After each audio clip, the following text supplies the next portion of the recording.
आज हम लोग क्लैट का एक ऐसा इम्पॉर्टेंट टॉपिक करने वाले हैं जिससे हर साल कंफर्म क्वेश्चन क्लैट में आता ही आता है।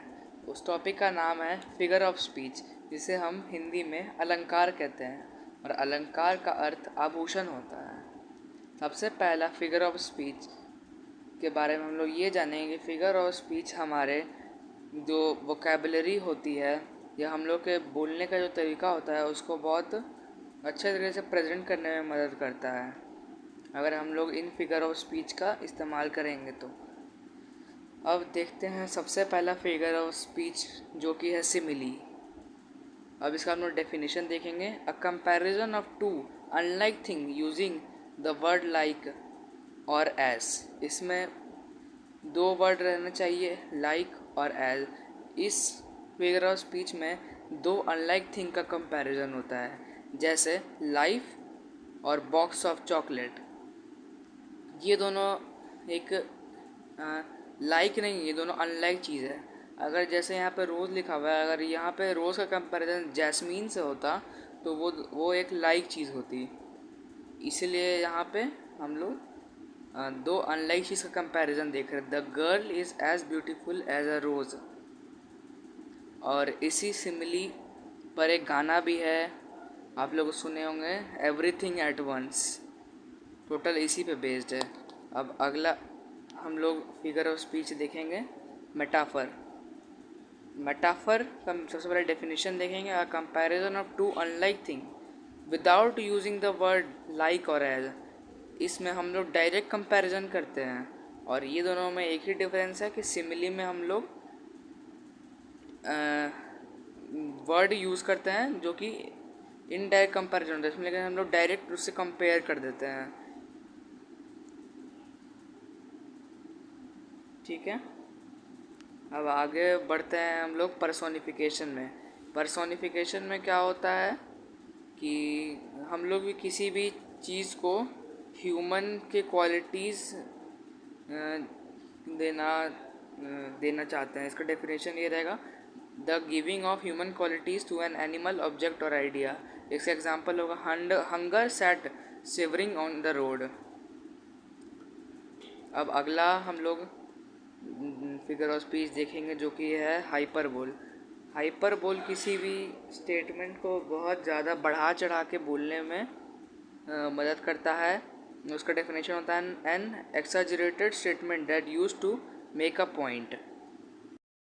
हम लोग हिंदी में ही कभी कभी बोलते हैं ना, मैंने उसे 100 बार बोला, उसी को बोलते हैं हम लोग हिंदी में हाइपरबोल। इसको इंग्लिश में ट्रांसलेशन होगा, I have said you 1000 times. इसी को बोलते हैं हाइपरबोल, बढ़ा चढ़ा के बोलना। फिगर ऑफ स्पीच देखेंगे हम लोग ऑनोमैटोपिया। इसका डेफिनेशन ये रहेगा, the use of word whose sound suggest their meaning. इसका एग्जांपल होगा the bang of a gun. इसका ये मतलब होता है कि मतलब किसी भी चीज़ का जो साउंड होता है उससे रिलेटेड हम लोग एक वर्ड बोलेंगे। The bang of a gun मतलब बहुत तेज़ आवाज़ के साथ। अब अगला हम लोग देखेंगे फिगर ऑफ स्पीच ऑक्सीमोरॉन। इसका definition, it is a combination of seemingly contradictory words. इसका एग्जांपल रहेगा रोरिंग साइलेंस। और रिसेंट पहलगाम अटैक में भी हम लोगों ने देखा था कि लेडी बैठी हुई थी, उस फिगर में भी हमें यही दिखाया जा रहा था, रोरिंग साइलेंस। उसका जो साइलेंस थी वो चिल्ला के कह रहा था। इसे कहते हैं ऑक्सीमोरॉन, जो कि दो वर्ड रहेगा और दोनों एक दूसरे से कॉन्ट्राडिक्टरी रहेगा, रोरिंग भी और साइलेंस भी। और अगला एलिट्रेशन पे हम लोग बढ़ते हैं। इसका डेफिनेशन रहेगा, it is the repetition of sound most often consonant sound at the beginning of the word. ठीक है, वॉवल कॉन्सोनेंट तो आप लोग जानते हैं, वॉवल हो गया ए आई ओ यू, कॉन्सोनेंट हो गया जो भी आपका रेस्ट बचा। इसका एग्जांपल होगा फ्रेश फ्लावर फ्लोरिश फुली। ठीक है, ये जितने थे ये आपके हर साल क्वेश्चन में आते हैं। और ये एक है मेटोनिमी, जो कि एक पी वाई क्यू के सिर्फ एक ऑप्शन में आया था। ठीक है, लेकिन तब पर भी ये हम लोग जान लेते हैं। It is form by the use of a term to substitute another term that is closely related to the thing और आइडिया। इसका example of give your hand for marriage. हम लोग जनरली ये कहते हैं कि आप अपनी बेटी का हाथ दे दीजिए मुझे शादी करने के लिए। यही हो गया। शादी के लिए हाथ ही थोड़ी मांगा जाता है, पूरी बेटी मांगी जाती है, लेकिन तब पर भी हम लोग कहते हैं अपनी हाथ दे दो शादी के लिए। हम लोग देखेंगे figure of speech apostrophe. Exact definition देगा, it is use to address someone who is absent और डेड। मतलब उस चीज़ को हम लोग एड्रेस करना चाहेंगे जो कि वहाँ पे नहीं है या डेड है। इसका एग्ज़ाम्पल हम लोग लेंगे शेक्सपियर के एक प्ले से, रोमियो जूलियट वाला। एग्ज़ाम्पल रहेगा, O Romeo Romeo wherefore art thou Romeo.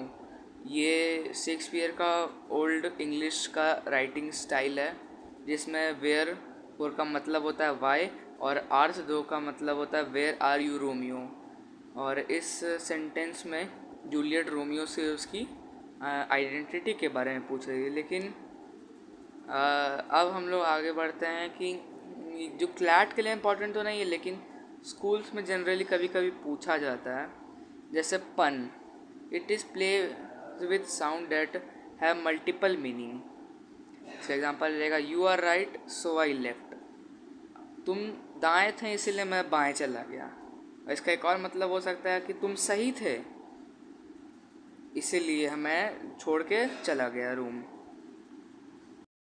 पहला फिगर ऑफ स्पीच देखेंगे, antithesis, in which two opposite ideas is use in a sentence.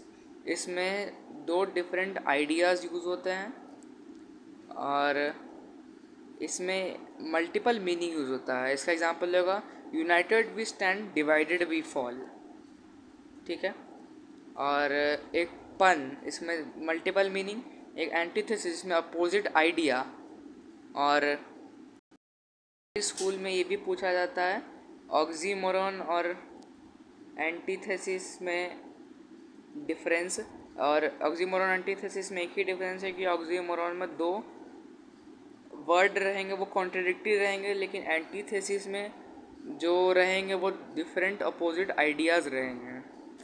आज के लिए इतना ही था। क्लैट की पर्सपेक्टिव से हमारा जो फिगर ऑफ स्पीच का टॉपिक था वो इतना ही था। इससे ज़्यादा मेनली क्लैट में नहीं पूछा जाता है। अब मिलते हैं अगले वीडियो में।